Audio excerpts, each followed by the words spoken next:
Eu estou aqui nesta noite para falar a respeito do Evangelho. Quantos de vocês sabem o que é o Evangelho? Alguém? Alguns de vocês. Vocês vão perceber que no dia em que Jesus Cristo voltar, vocês vão entender todas as coisas. O que vocês precisam entender sobre escatologia, sobre a segunda vinda. Vocês vão entender tudo naquele momento. E em um piscar de olhos, todas as perguntas na vida de vocês serão respondidas.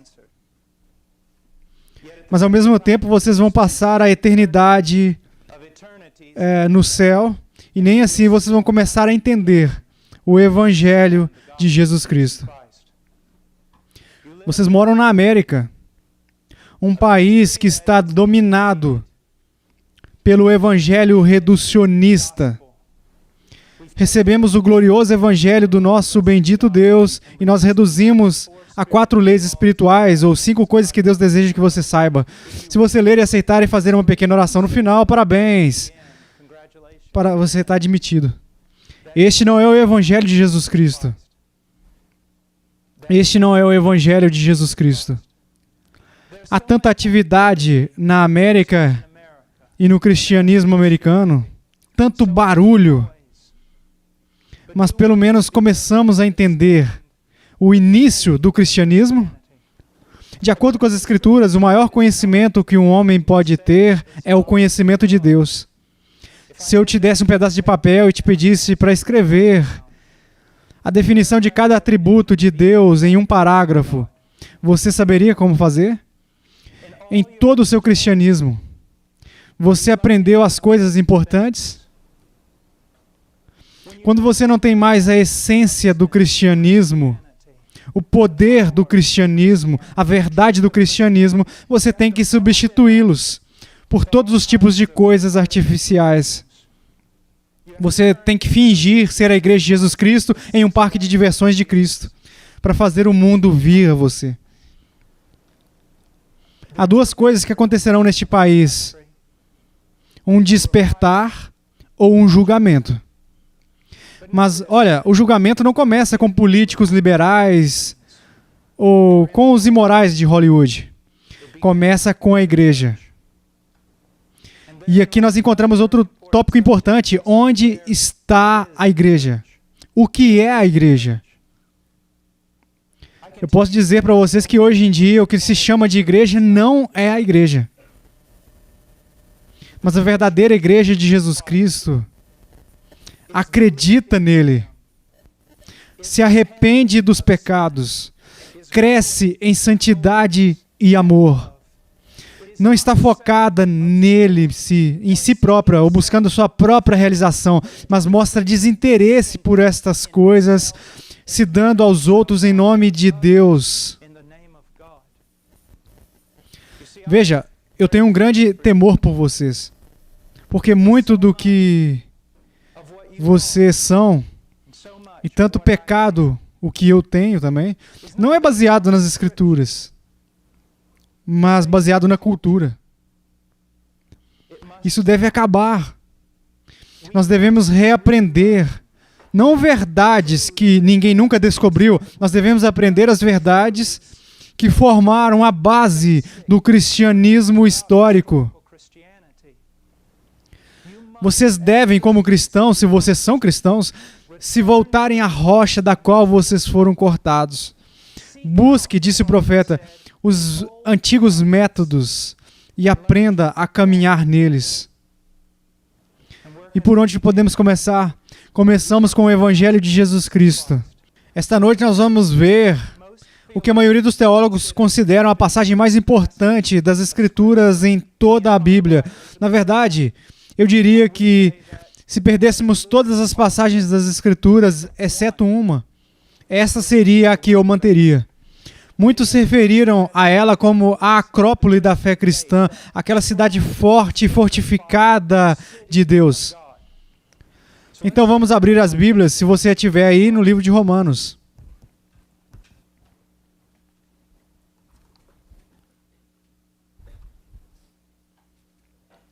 Agora, enquanto eu falo em Romanos capítulo 3, eu quero que vocês entendam.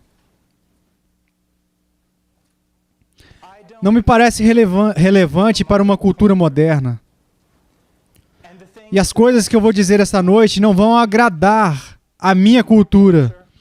A verdade é que muitas das coisas que eu direi serão ultrajantes, escandalosas para a minha cultura. Veja, o cristianismo não tem impacto no mundo porque é como o mundo. Porque ele deu um questionário para saber o que o mundo quer e então se adapta ao que o mundo deseja. Não, o cristianismo é verdadeiro.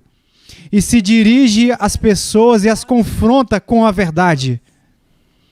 E com essa verdade, ele tem que tratar as pessoas, porque eu garanto que vocês realmente tratará com vocês agora, na verdade. Ou vocês vão lidar com a verdade mais tarde.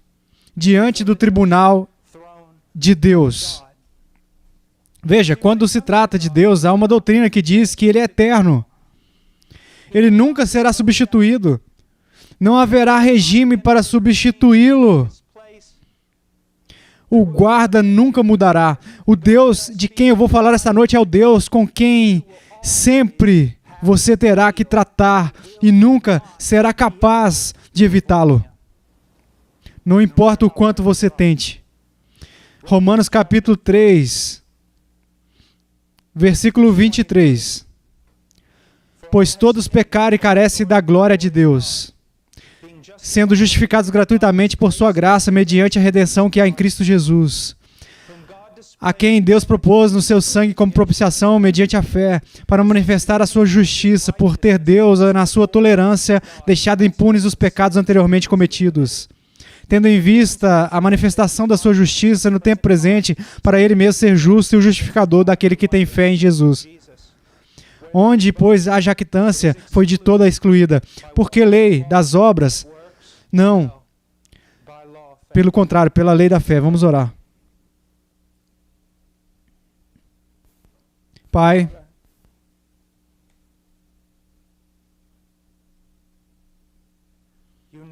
o Senhor me conhece. Eu estou diante do Senhor em nome do seu Filho Jesus Cristo. E eu te temo, porque o Senhor deve ser temido. E eu te amo, porque o Senhor me amou primeiro. Pai, pelo amor do seu nome e por causa do seu Filho, honre o seu Evangelho.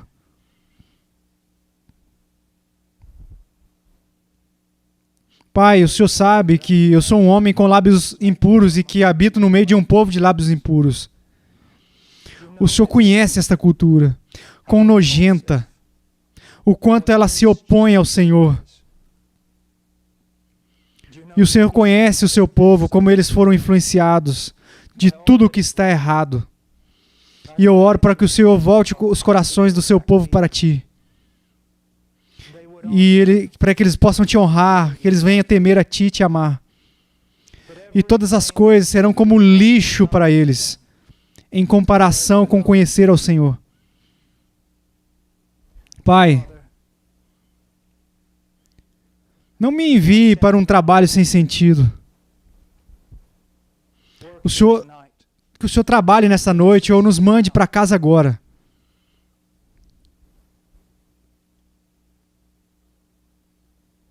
Em nome de Jesus. Amém. Pois todos pecaram. Isso não assusta vocês? Deveria. Você entende? Porque nós somos pessoas que não conhecem a Deus muito bem. Ele parece o Papai Noel para nós hoje em dia. Porque nós temos aquele Deus domesticado, inofensivo, que podemos colocar nos nossos bolsos e sempre que precisamos tiramos do bolso. Porque nós sabemos tão pouco a respeito das Escrituras. Nós não conhecemos Deus e porque não conhecemos a Deus, nós não conhecemos a nós mesmos e não sabemos o que realmente é o pecado. Deixa eu dar algumas palavras. Assustador, mau, abominável. Algumas das coisas que você viu na TV ontem à noite, antes de vir aqui, e que você riu. Houve abominação aos olhos de Deus. O mesmo Deus que você disse que serviu quando entrou neste lugar. Este Deus Não faz parte da sua vida. Não é algo que você adiciona a uma carreira de sucesso. Ele é tudo ou ele não é nada. Ele não tem tacos e não tem jogos. Ele é Deus. E a Bíblia nos diz que cada um de nós pecou contra Ele.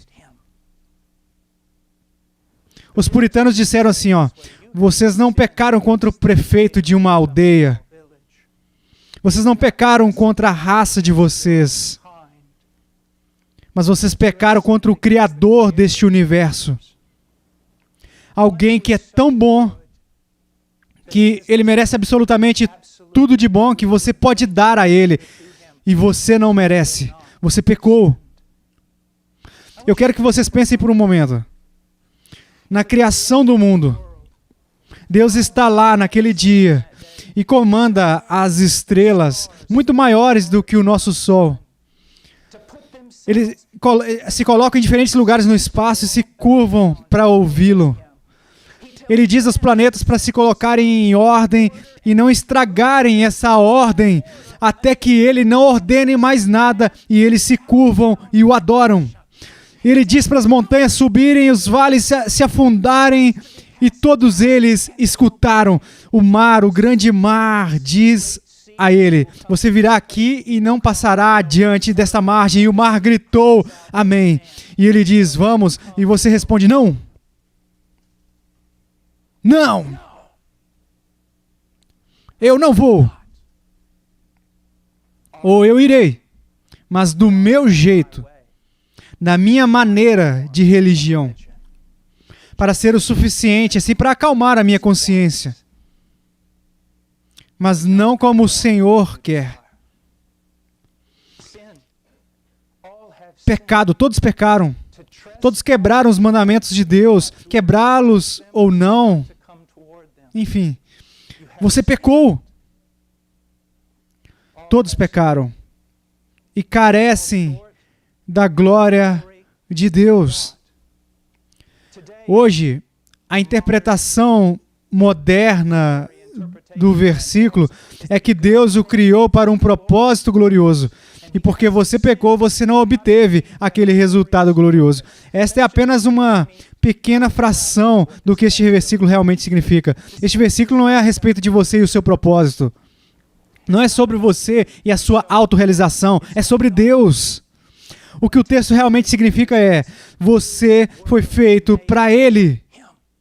Não para você. Para Ele.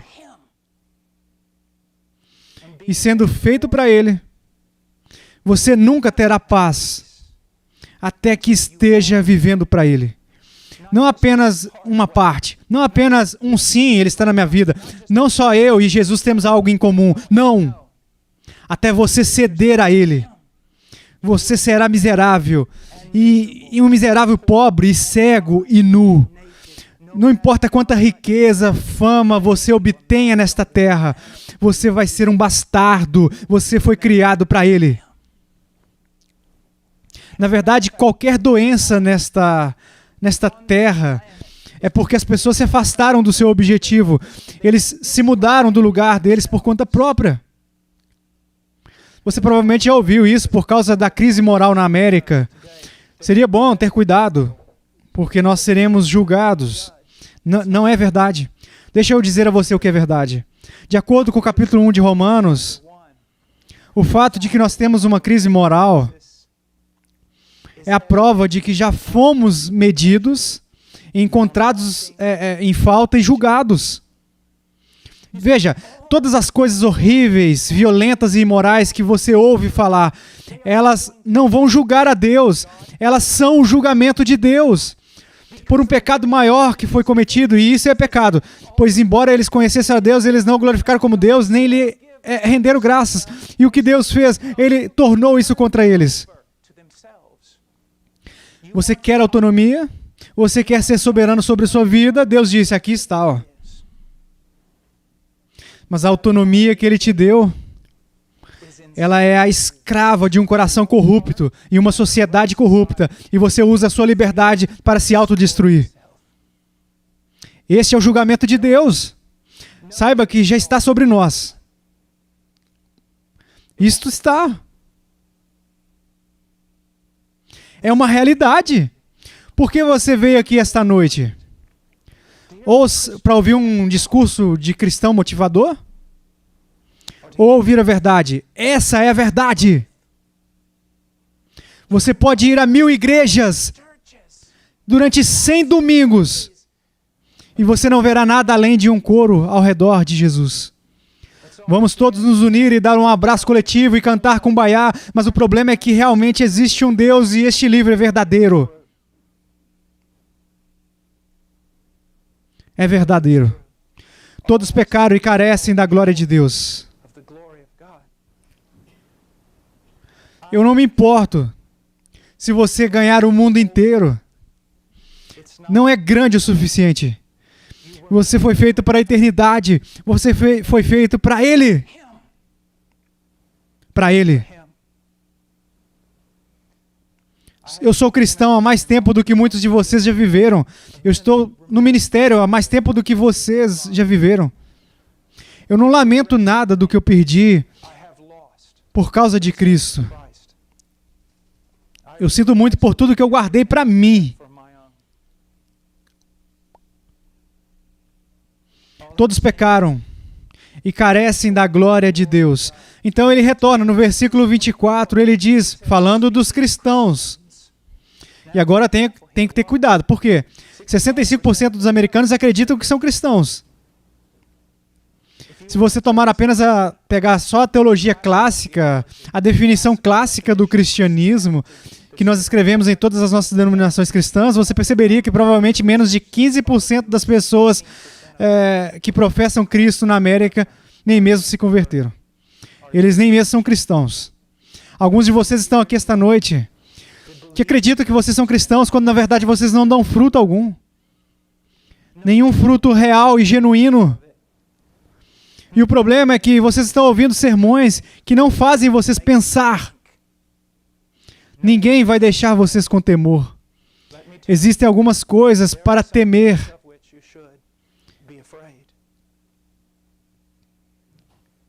Mas falando de um verdadeiro cristão, ele diz, sendo justificados. Você sabe o que isso significa? De novo, uma das palavras mais importantes do cristianismo, você sabe o que isso significa? Sendo justificado. Eu já ouvi pessoas dizerem que significa estar certo, justo, como se nunca tivesse... Não é isso que significa. Ser considerado justificado é um termo legal, tem a ver com a lei. Isso significa, no momento em que uma pessoa coloca sua verdadeira fé em Jesus Cristo, ela é considerada justa. Deus legalmente declara que ela é justa perante Ele. Agora, entenda a terminologia, porque a verdade é importante. Você tem que entender isso. Quando uma pessoa confia em Jesus, não significa que ela se tornará justa. Se tornar é a palavra. Isso não significa que ela está sendo justa, porque se fosse esse o caso, você nunca pecaria novamente. Você seria um ser moral perfeito. Você não foi reconstruído naquele tempo como um ser justo em toda a plenitude da perfeição. Você ainda é suscetível ao pecado, mesmo como cristão. Mas ser considerado justo significa que Deus, do seu trono, declarou você justo perante Ele e trata você como se você fosse justo diante dEle. Justificado. Agora, aqui está algo que todas as religiões do mundo têm em comum. Ou a maioria das religiões. É isso. Como um homem pode ser justo diante de Deus?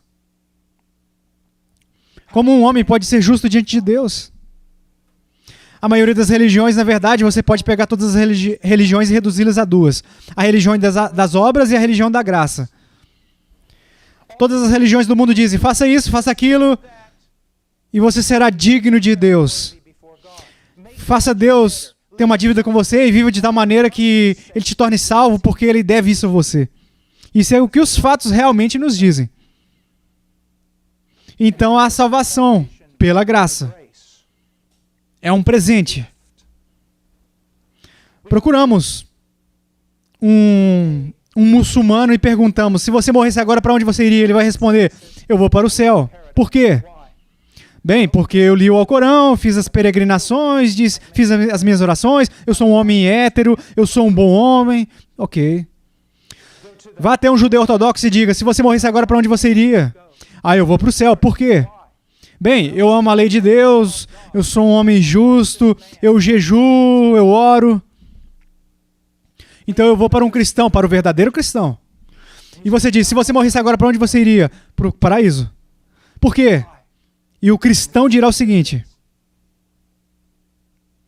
infelizmente a minha mãe me concebeu, e infelizmente eu nasci.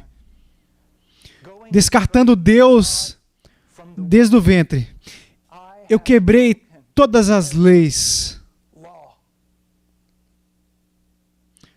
Digamos que o repórter olhe para essa pessoa e diga, bem, eu realmente não entendo, quero dizer, eu entendo as outras duas pessoas, elas vão para o céu, elas são justas para com Deus porque elas merecem, porque elas são boas, porque elas fizeram uma obra por isso, Deus deve isso a elas. Mas você me disse que aí eu vou para o céu. E não há razão para você estar lá no céu? Qual é a base da sua esperança? E o cristão diz, eu vou para o céu em virtude e o mérito de outro, Jesus Cristo, o meu Senhor. E é por isso que Paulo conclui esta passagem dizendo que não há louvor, não há motivo para louvor, pois toda a nossa esperança não está na nossa própria justiça, não nas nossas obras, nem em nada que nós tenhamos obtido, não em algo que nós podemos arrancar da mão de Deus, porque nós devemos isso a Ele, porque teríamos sido bons diante dEle. Não, nossa esperança não se baseia em nada a não ser no sangue e na justiça de Jesus. E em nada eu coloco a minha esperança, mas no nome de Jesus eu confio. É por isso que o cristão é o único que pode dizer que vai para o céu sem se gabar, porque não vai pelas suas próprias obras ou ações, mas vai por causa de Cristo. E agora este argumento é lançado para mim. Bem, todos nós sabemos disso. Os cristãos simplesmente aceitam isso como um presente, eles o recebem, então eles vivem como demônios. Não, eles não vão viver assim.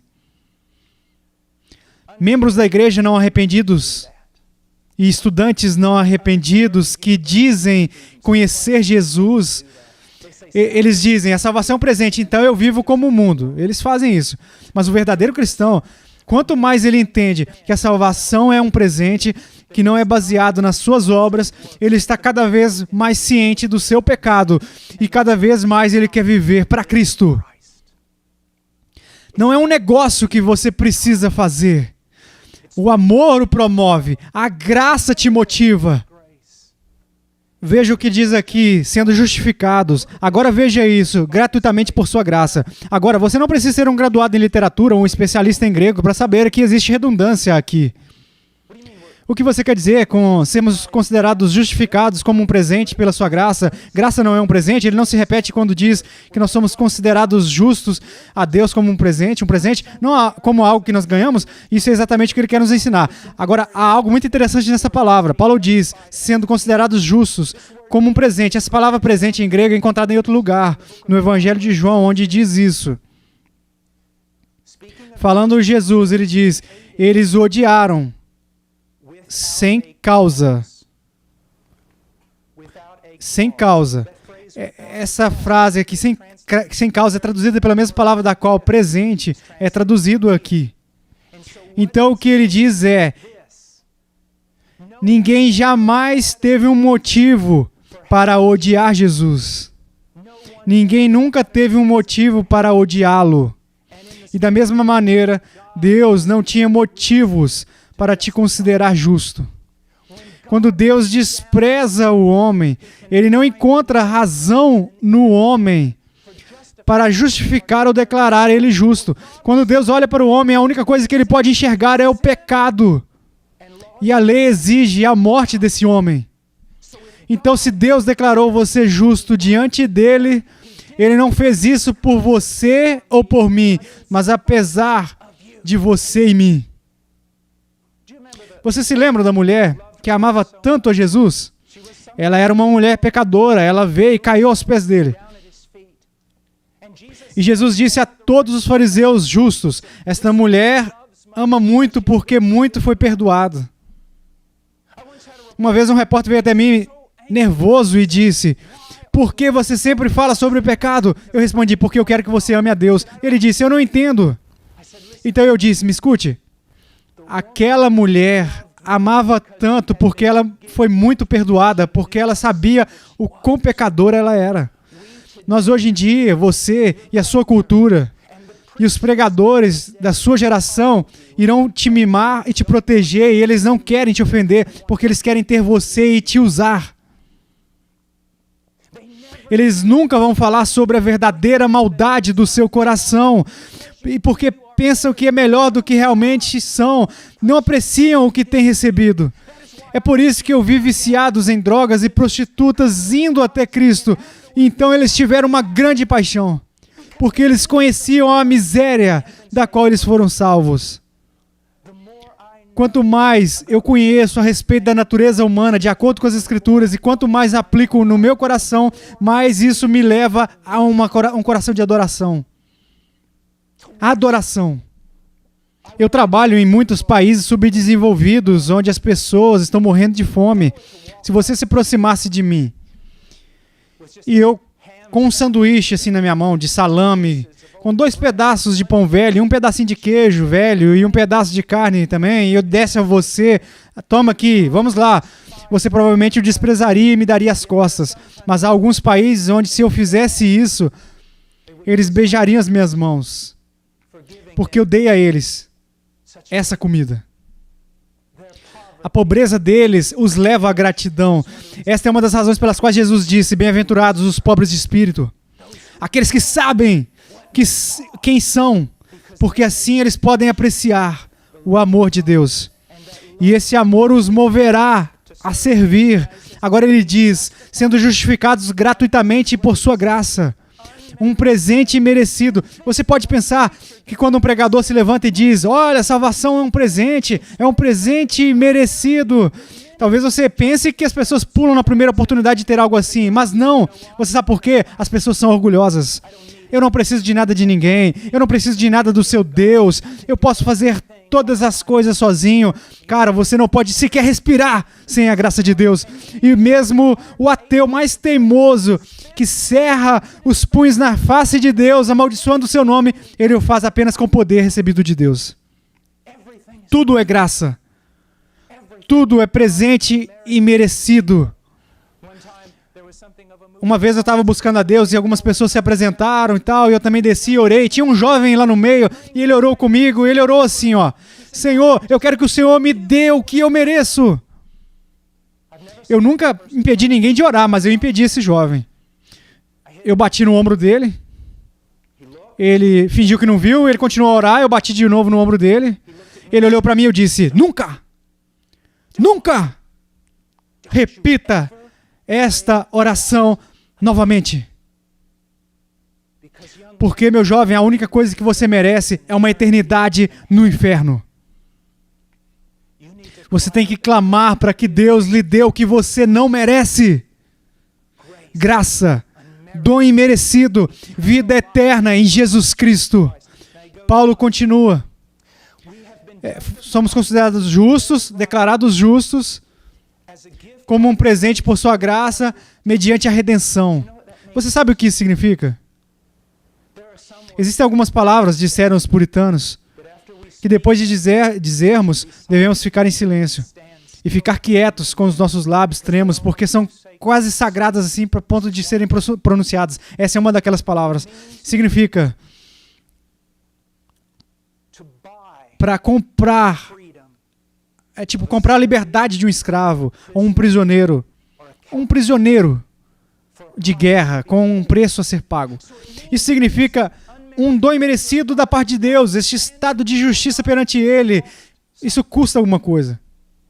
E quanto custou? Sangue de bois e cabras? Não. Ouro e prata da nossa vida passada? Não. O sangue do único Filho de Deus. Tínhamos que ser vencidos. Tínhamos que ser comprados. Uma boa pergunta é, de quem? De quem nós tínhamos que ser comprados?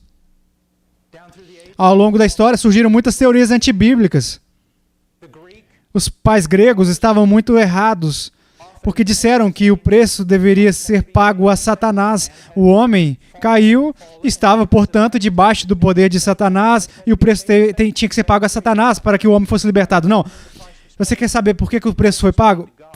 O preço foi pago a Deus. Deus pediu a parte dele. Você pecou, você morreu. Mas Deus também pagou o preço.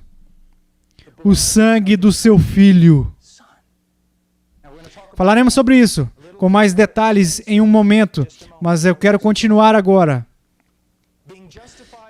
Sendo justificados gratuitamente por sua graça, mediante a redenção que há em Cristo Jesus. Uma vez um jovem veio até mim e disse: irmão Paul, você está certo. Jesus é tudo o que nós precisamos. E eu respondi: jovem, Jesus é tudo o que nós temos. Além de Jesus, você não tem nada. Você não tem nada. Você vê, entende? A Escritura, o Novo Testamento sempre trabalha em duas áreas opostas. Ou você está na natureza da carne perdida, ou você está no Espírito e justo. Ou você está em Adão e condenado, ou está em Cristo e é considerado justo. Existem apenas duas possibilidades. Se você está em Cristo, você tem salvação. Você não tem salvação e não tem nada além de Cristo. E é por isso que o verdadeiro crente que conhece essas verdades se apega firmemente a Cristo. Todos vocês já ouviram as histórias de metalúrgicos trabalhando milhares de metros acima da cidade e caminhando tão silenciosamente sobre postes. Então um dia um deles escorregou no gelo e antes de cair, ele se segurou numa barra e ele se segura com tanta força e com tanto medo que ele quebra seus dedos. Porque ele não pode deixar ir. É assim que nós nos apegamos a Cristo, porque sabemos que sem Ele nada temos. Nada. Nada. Nada. Diz em Cristo. Veja isso. A quem Deus propôs no seu sangue como propiciação. Propiciação. Agora, não responda. Mas você sabe o que essa palavra significa? A maioria dos teólogos diria que, a parte do nome de Deus, esta é a palavra mais importante da Bíblia. No entanto, em toda a sua caminhada até a igreja, alguém já te disse o que isso significa? Você está entendendo? Como você pode ser religioso? E quão longe você pode estar do cristianismo? O que é propiciação? Vamos ver. Ele diz: a quem Deus propôs no seu sangue. Agora, essa palavra também pode ser dada no sentido em que Deus exibiu. Se você passar pelo Tennessee e outros estados que não têm leis contra... perdi a citação. Você verá outdoors, banners, todos os tipos de cartazes publicitários, mensagens que são exibidas. E ele diz que Deus intencionalmente exibiu Cristo em público naquela cruz. E Ele o exibiu para que todos pudessem ver. Compreendendo? Ele queria que todos vissem o que estava acontecendo ali. Agora, eu deixo você se perguntar se Deus poderia ter removido o pecado em algum lugar ali escondido. Em um armário. Mas por alguma razão a remoção do pecado foi praticada em público. No centro do universo religioso. Na cidade religiosa de Jerusalém, ali na encruzilhada, Jesus ressuscitou e Deus o fez intencionalmente em público. Por quê? Porque Deus queria mostrar alguma coisa. Ok? O que Deus queria mostrar? Vamos continuar. Deus propôs no seu sangue como propiciação.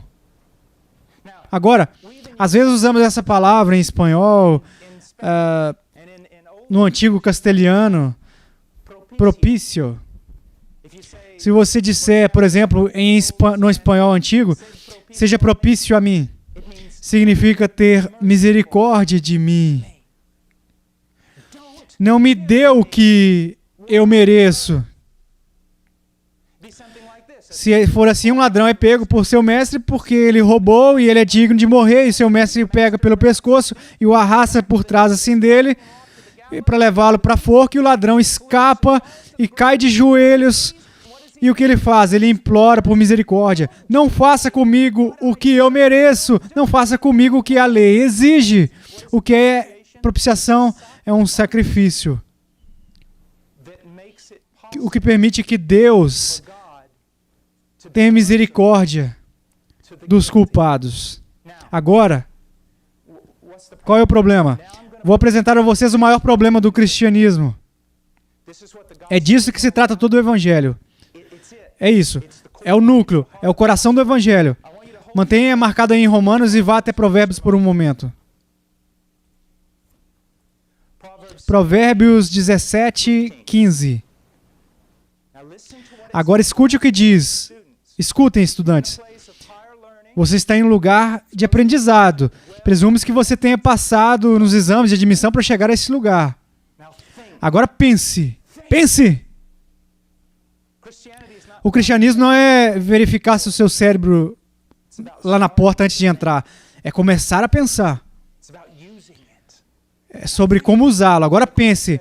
Olha o Provérbio 17, 15. O que justifica o perverso e o que condena o justo, abomináveis são para o Senhor, tanto um como o outro. Agora vejamos apenas uma parte do versículo. O que justifica o perverso e o que condena o justo, abomináveis para o Senhor. Uma abominação é provavelmente a palavra mais dura nas Escrituras. É odioso, desagradável, nojento, maldito, anátema. Portanto, quem justifica um homem perverso é uma abominável diante de Deus. Isso nos coloca em um grande dilema. Você está entendendo? Passei os últimos 20 minutos dizendo que Deus justificou os ímpios. Que quando uma pessoa crê em Jesus Cristo, Deus a declara legalmente justa. Você ainda não consegue enxergar o problema? Deixa eu colocar para você dessa maneira. Digamos que você vai para casa essa noite, você mora fora do campus com a sua família, então você chega em casa essa noite e quando você entra pela porta, você enxerga toda a sua família massacrada. E você enxerga o assassino no meio lá da sua família com as mãos ensanguentadas, tirando a vida do seu irmão mais novo e simplesmente jogando o cadáver. Mais um cadáver sobre os cadáveres. E ele correu com ira para o outro lado da sala e derrubou o homem no chão. Mas você volta e percebe que a vingança não é a solução. Então você amarra. E você vai ao telefone e liga para o 911 e a polícia chega e o leva com todas as evidências. Então os meses passam e aquele homem é levado perante o juiz. E este homem é culpado de matar toda a sua família. Ele está perante o juiz e o juiz diz o seguinte. Bem, eu sou um juiz muito amoroso e eu sou muito misericordioso. Então, eu te justifico. Você está perdoado. Você está livre. Você pode ir embora. Qual seria a sua reação? Vou te dizer qual seria a sua reação. Você escreveria nos jornais, você chamaria a TV, você escreveria para os parlamentares, você tentaria escrever para o próprio presidente, você faria o seu melhor para dizer que existe um juiz no país que é pior e muito pior do que os criminosos que ele libertou. Os juízes são feitos para fazer justiça. É o que é necessário, não é a nossa grande reclamação que uma das coisas ruins sobre o nosso país é que os juízes são corruptos. Então pense sobre isso. O juiz universal, o Deus Todo-Poderoso, os ímpios se colocam diante dele e ele diz: você está justificado e eu te considerarei justo. Este é o maior problema nas Escrituras. Como Deus pode ser justo e ainda assim perdoar os ímpios? Aposto que o evangelho que você escuta e que a pregação desse evangelho, nisso você nunca ouviu falar de tal coisa. Você vê agora por que eu digo que nós sabemos tão pouco sobre o evangelho? Agora eu estou apenas ensinando a vocês as coisas históricas básicas do evangelho, que muitos pregadores não conhecem. Que o problema de toda a Escritura é este: se Deus é justo, Ele não pode perdoá-lo. A lei exige a sua morte. E se Deus é justo, Ele não pode simplesmente desconsiderar o pecado. Ele tem que tratar disso. Agora deixa eu compartilhar com vocês algumas coisas de Deus que não são nada econômicas e vão te escandalizar.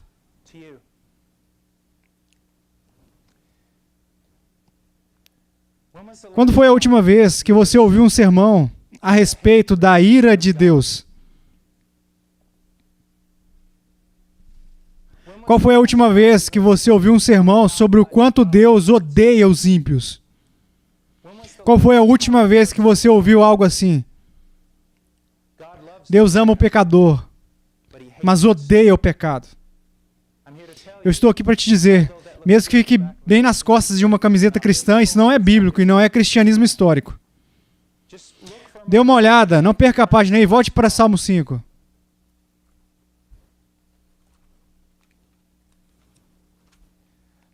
Salmo 5:5. Os arrogantes não permanecerão à tua vista. Aborreces a todos os que praticam iniquidade. Outra tradução, ele odeia todos aqueles que praticam o mal. Alguém qualificado? Você cometeu algum delito? Sim. Você fez alguma coisa errada? Sim. O que essa passagem diz? Ela diz que Deus ama o pecador e odeia o pecado? Não. Ela diz que odeia quem pratica o mal. E você me diz, mas e quanto a João 3,16? João 3,16 diz porque Deus amou o mundo, está na Bíblia. Sim, está na Bíblia e é verdade. Mas também o Salmo 5,5 está na Bíblia e é tão verdadeiro e você terá que lidar com isso. Este é o problema do cristianismo americano. Leva apenas um lado da moeda. E não sei se você aprendeu lógica, mas é impossível. As moedas sempre vêm com dois lados.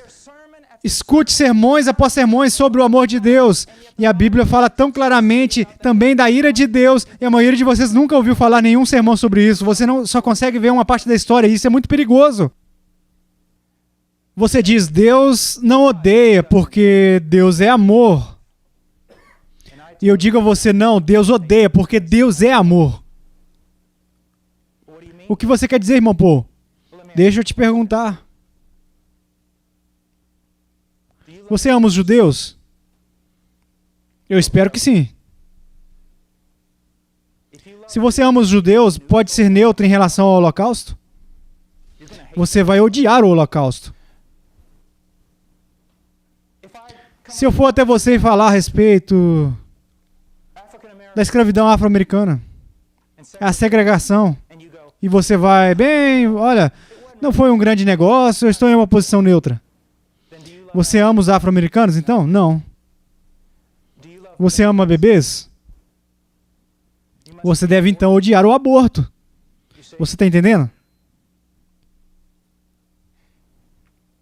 Se eu fosse até vocês e lhes desse um artigo no jornal que disse que um menino foi pego por um pedófilo e mantido em seu porão por 10 anos sendo abusado, e eu lesse isso para vocês e vocês respondessem, bem, você sabe, todo mundo tem um estilo de vida diferente.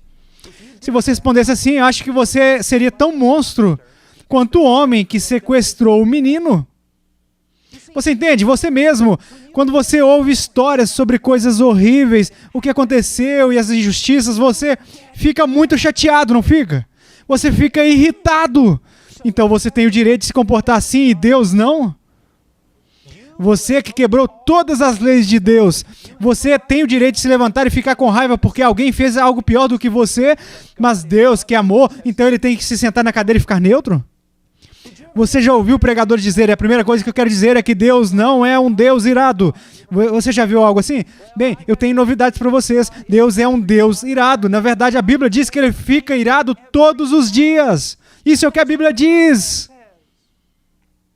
Não farei isso para proteger a reputação de Deus ou transformar ele em alguém de quem você gosta.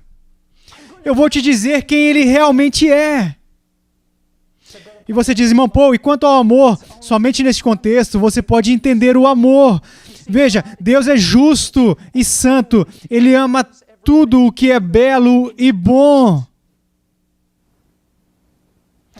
E por causa disso que ele odeia o que é sujo, profano, mau e prejudicial. Você está entendendo? Você percebe que violou todas as leis? Eu poderia listar os 10 mandamentos e mostrar como você quebrou, você e eu, nós quebramos cada um deles. Deus deveria estar irado. E é isso. Mas aqui está a grande coisa. O amor de Deus é dessa natureza, para que ele possa provar até mesmo para os objetos de sua ira e trabalhar pela salvação deles. Mas aqui está o problema. Quebramos a lei de Deus e a justiça de Deus exige que nós morramos. Agora, isso é o que você precisa entender. Você vive em um mundo onde não há justiça. Você vive em um mundo onde todas as coisas más que o mundo faz podem ser explicadas. É uma doença ou não, foi realmente culpa deles. Mas isso não é verdade. Existe o mal. Nós também participamos. Cara amigo, se eu rasgar o seu coração agora e eu tivesse qualquer pensamento dele e colocasse em um DVD e mostrasse aqui nesta noite, você fugiria do campus da universidade e nunca mais voltaria para ninguém ver a sua face. Porque você pensou coisas tão más que não pode compartilhar com seus melhores amigos. Você teria vergonha na nossa frente, mesmo que tenhamos feito as mesmas coisas. Como então você se apresentará diante de um Deus Santo? Você está entendendo? Você está entendendo? Mas aqui está a questão. Se Deus é santo e justo, e como resultado ele deve fazer algo com os ímpios, como os ímpios podem ser salvos? Há apenas um caminho. Alguém fica no lugar do ímpio,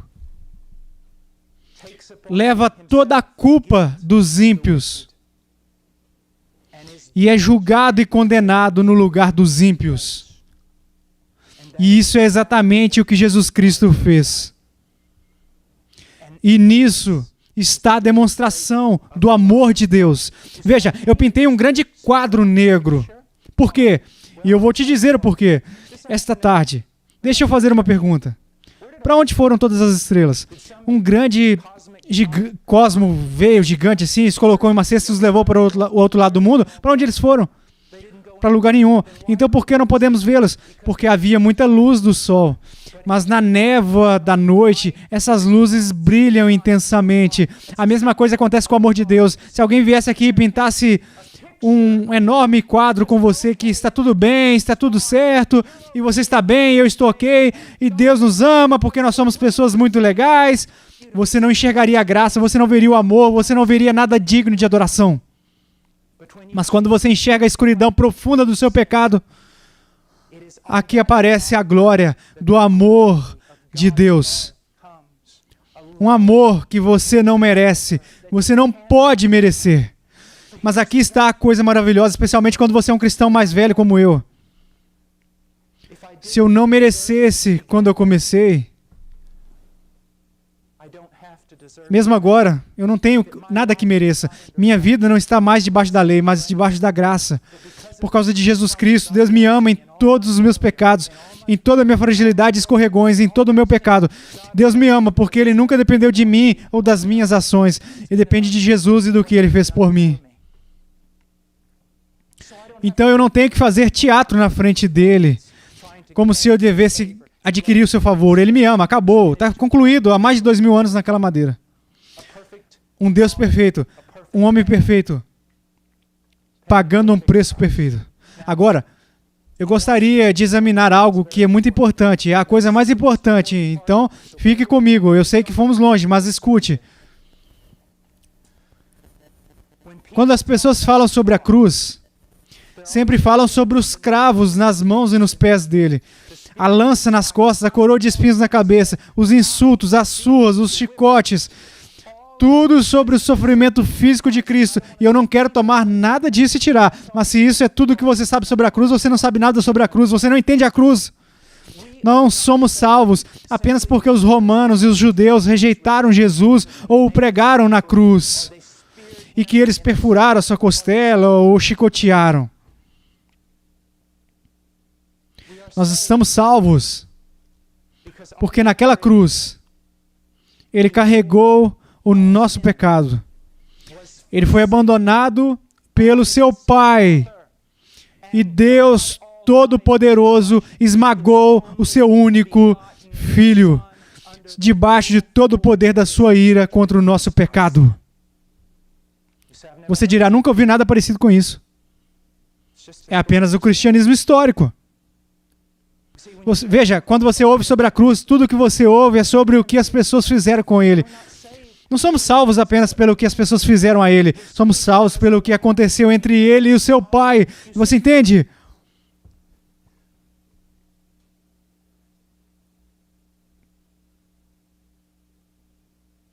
Neste seu sistema, olha, Deus é santo e que o homem é um pecador, e há um abismo entre os dois, e o homem não pode ir a Deus. E assim é. O homem está separado de Deus, mas a única maneira de cair do precipício era que se alguém morresse no lugar do homem, separado de Deus. Quando Jesus estava pendurado naquela cruz, ele clamou: Deus, Deus meu, por que me abandonastes? Você está entendendo?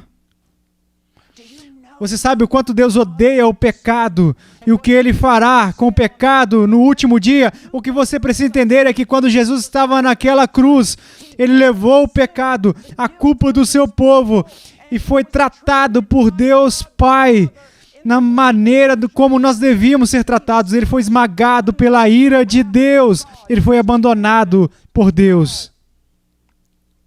Dê uma olhada em Salmo 22 por um momento.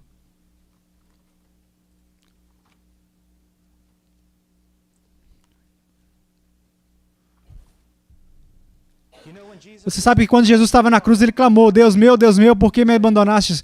Ouça o Salmo 22, versículo 1. Deus meu, por que me desamparaste?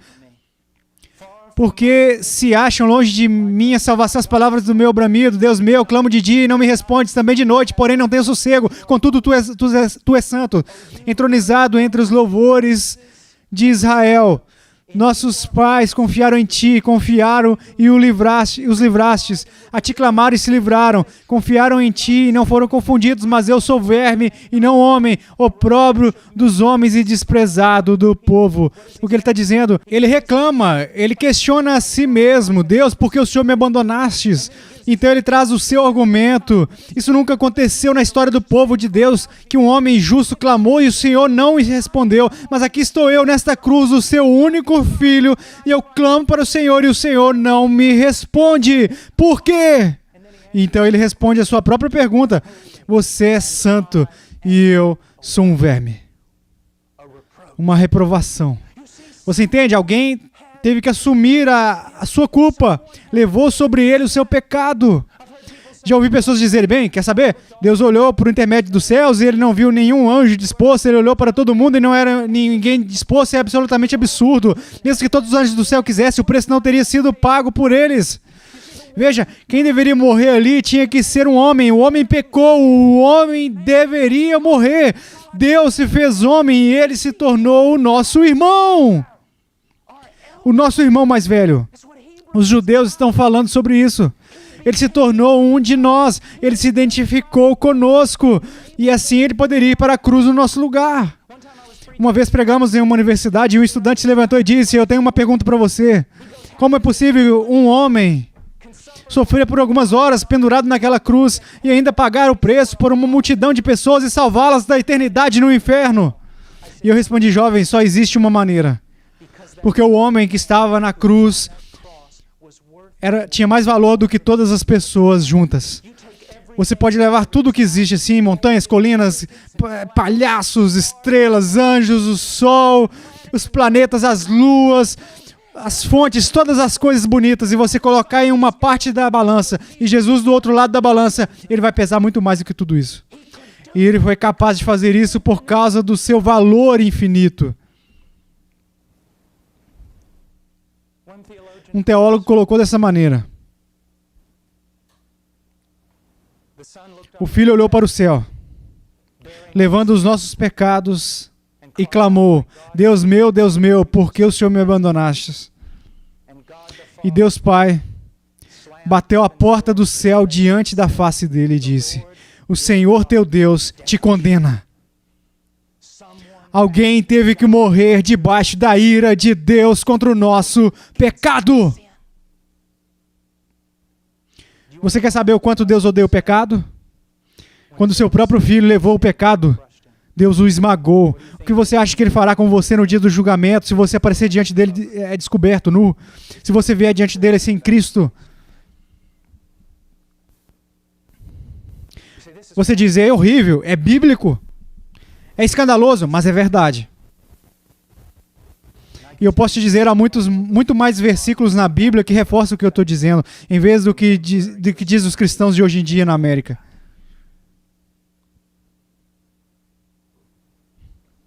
Agora, Jesus está no jardim e 3 vezes ele clama: passa esse cálice de mim, passa esse cálice de mim, passa esse cálice de mim. A questão é o que havia de tão horrível naquele cálice.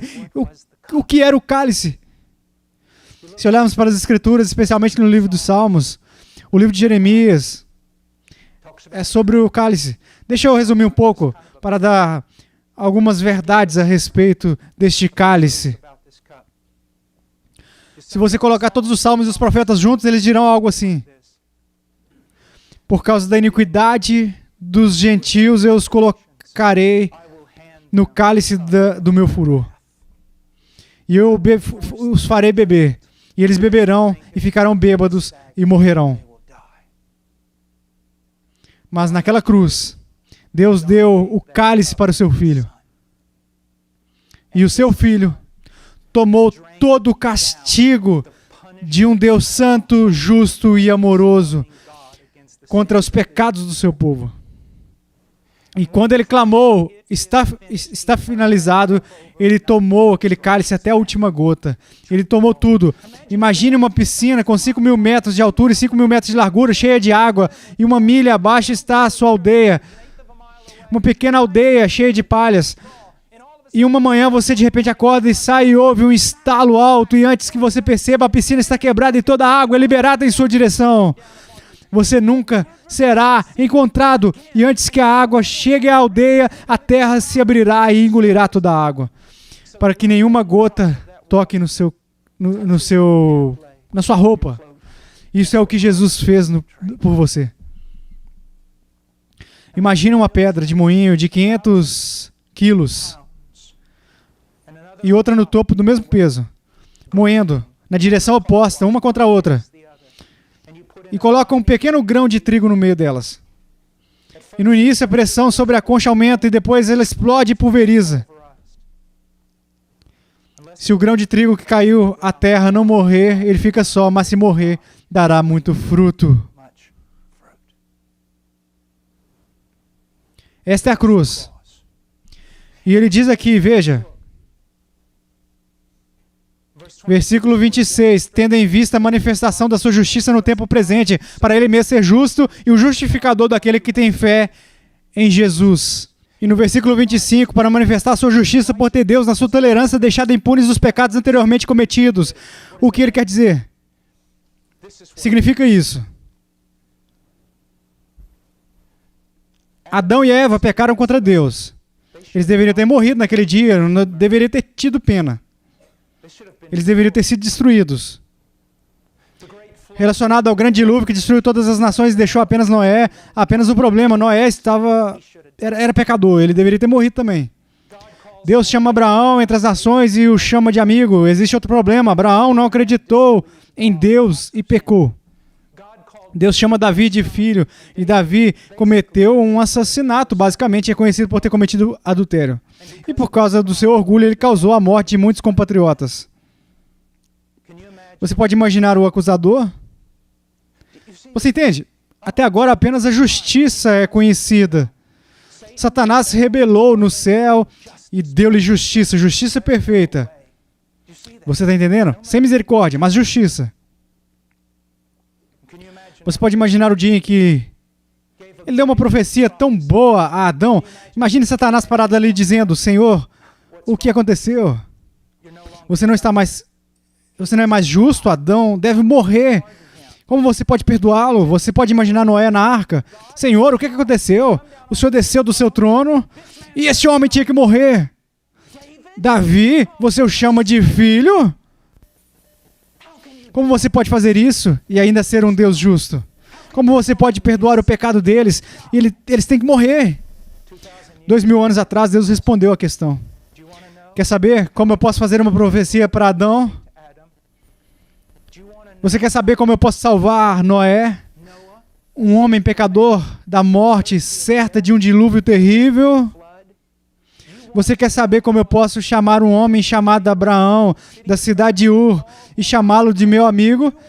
Quer saber como eu posso chamar Davi de meu filho? Aqui está a resposta. O meu filho morreu por todos eles. De uma vez por todas, 2000 anos atrás, Deus mostrou que Ele pode justificar, ser justo e ainda considerar os pecadores justos pelo preço que o seu filho pagou por eles. E sim, se você tem que entender algo. Abraão, Noé e Davi foram salvos como você.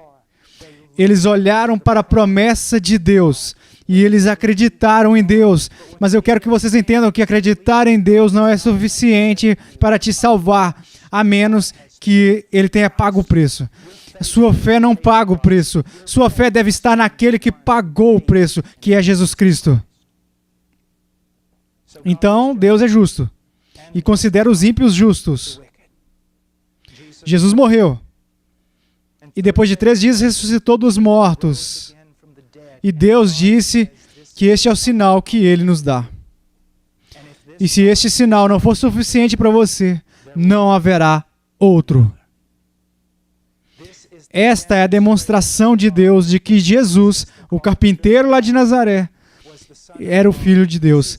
É o sinal da morte de Jesus na cruz, que ela cumpre o julgamento e a justiça de Deus, que extingue a ira de Deus, e agora todos os homens podem ser salvos. Como? Não orando e pedindo a Jesus para entrar no seu coração. Eu sinto muito, não encontro isso nas Escrituras. Eu não encontro em nenhum lugar do cristianismo histórico até agora, no cristianismo moderno americano. Dê 4 pulos à frente, diga sim a todas as boas perguntas, faça esta oração, e se nada acontecer, o evangelista continuará dizendo a você que Jesus entrou no seu coração porque ele disse isso. Não tem valor. Quando Jesus veio a Israel, ele não disse: chegou a hora e o reino de Deus está próximo. Então, quem quer levantar a mão e impedir para entrar no seu coração? Ele não disse isso. Ele disse: o tempo está cumprido e o reino de Deus do céu está próximo. Arrependam-se e creiam no Evangelho. Afastem dos seus pecados e coloquem a confiança de vocês em Cristo. Não em Cristo e na igreja, não em Cristo e no batismo, mas em Cristo apenas, em Cristo somente. A minha esperança é fundada apenas em Cristo. O homem fiel diz algo assim: Jesus, eu vou confiar em Ti, e se não fores o suficiente para me salvar, eu irei para o inferno, porque eu não vou confiar em mais nada. Eu confio apenas em Ti. Apenas em Cristo. Você pode dizer: irmão Paul, o que é arrependimento? Isso significa literalmente uma mudança de mente. Você diz: tudo bem, não é difícil. Eu mudei minha mente. Aqui está o seu problema. Há 2 coisas que você confundiu: mente e coração. Você acha que mudar seu pensamento é superficial, não é desse jeito. Nas Escrituras, a mente ou o coração é o centro do seu ser. É quem você realmente é, a sua essência como pessoa. Quando a Bíblia fala sobre o seu coração, quando a Bíblia fala sobre a sua mente, se refere ao fato de que toda a sua essência é centro de tudo que você é, e tudo que você faz será mudado. E se mudarem, caro amigo, tudo mudará.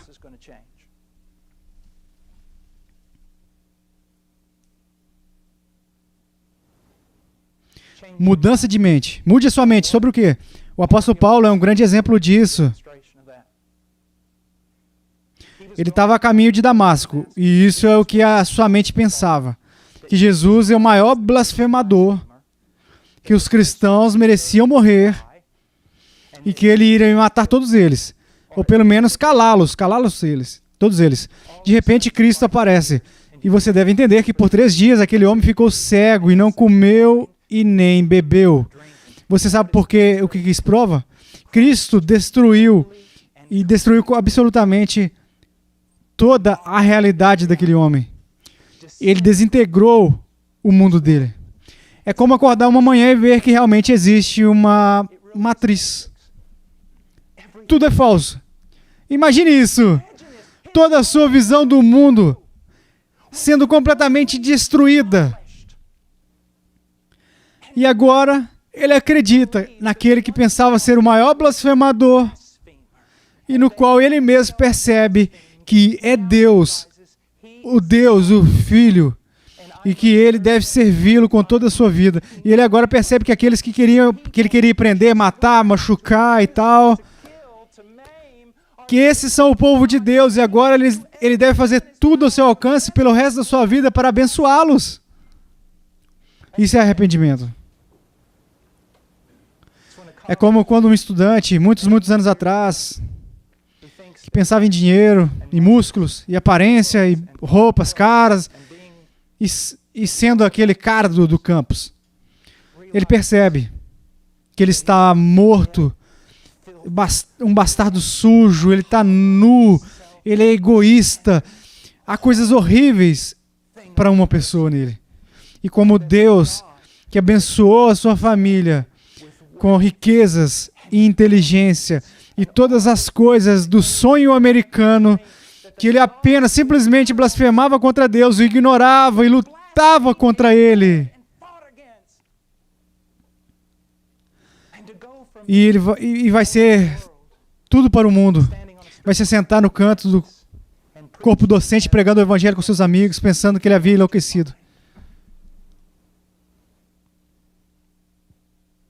Você pode fazer essa oração até que as vacas voem e você ainda estará perdido. Você pode pedir a Jesus Cristo para entrar no seu coração o dia todo e isso não significaria nada. Eu te asseguro, você não é salvo por repetir uma oração ritual. Você é salvo pelo chamado do Senhor, pela fé, confiando nele. E não pense que a sua vida é realmente boa e que lhe falta apenas aquilo que o tornaria perfeito, que seria Jesus. Eu estou aqui para te dizer, não me importa quem você é ou o que você tem, se você não tem Jesus na sua vida, tudo é lixo. E tudo que você ganha nessa universidade vai te colocar assim mais em condenação no dia do julgamento. A única coisa que importa é Jesus Cristo, e se você não o tem, você não tem nada. Nada. Você dirá, o mundo despreza a sua mensagem. E eu te digo que despreza o mundo. Paulo disse, o mundo está morto para mim.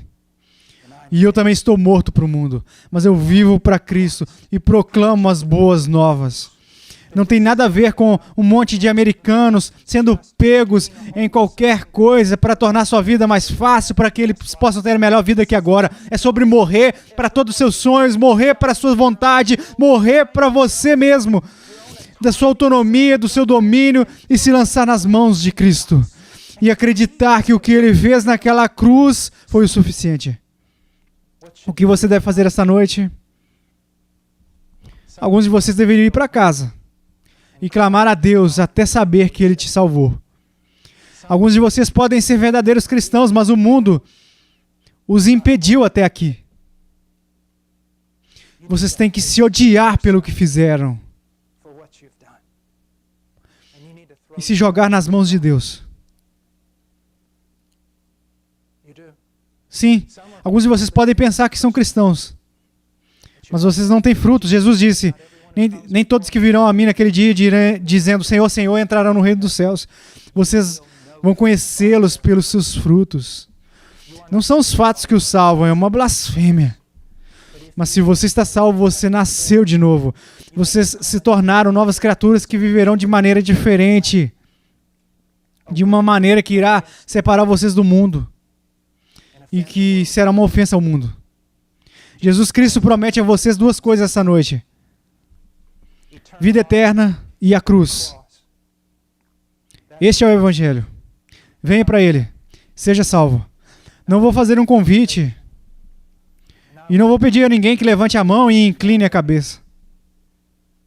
Eu te peço para ir diante de Deus e clamar a ele na fé até que diga que está salvo. Até que você tenha uma segurança dada não por qualquer homem, mas pelo Espírito Santo, que Deus produziu em você a obra sobrenatural em que ele mudou você. Irmão Paul, como eu vou saber que estou salvo? Haverá algumas confirmações imediatas. Você vai sentir sua culpa. Talvez seja um sentimento de alegria, de paz, mas isso não é tudo. Você começará a viver uma vida diferente. Ficarei sem pecado? Não, você ainda vai pecar. Você lutará contra o pecado, mas só isso. Você vai lutar com ele. Você não será mais amigo dele. E pouco a pouco você será mudado. prova de que você se converteu, prova de que algum tempo atrás você realmente se arrependeu e que realmente acreditou, é que você continua a se arrepender e acreditar até hoje em dia. Você cresce em Cristo. Caros alunos, me escutem. Este mundo não tem nada para vocês. Nada. Não vem aqui para seguir o sonho americano. Tudo o que você faz é para a glória de Deus. E você pensa, o quê? Você quer que todos nós vamos para uma missão? Não. O que eu estou dizendo é que se você é cristão, nada será secular. Se você é carpinteiro, se você é engenheiro, se você cava vala, se você é médico, tudo é sagrado. Se você acredita em Cristo, tudo o que você faz é para Ele e para a sua glória. Vamos orar.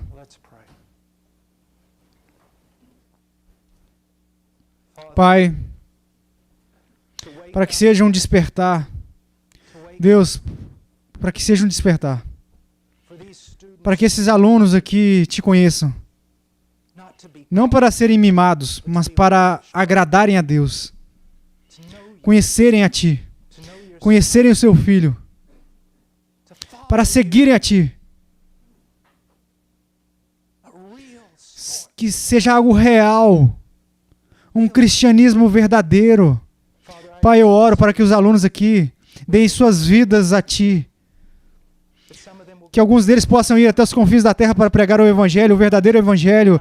Não um Evangelho americanizado, não em uma fé leve, não 5 ou 6 passos para você. Mas o Evangelho, um Evangelho para chamar as pessoas ao arrependimento e à fé, para usá-los e derramar o Seu Espírito Santo sobre eles, para habitar neles, para dar a eles força e preenchê-los no Seu poder. Para dar a eles, dê a eles, Pai, algumas mentes brilhantes, dê a eles alguns corações maravilhosos, dê a eles, Deus, uma segurança forte e completa, que na fraqueza eles sejam fortes. Em nome de Jesus, amém.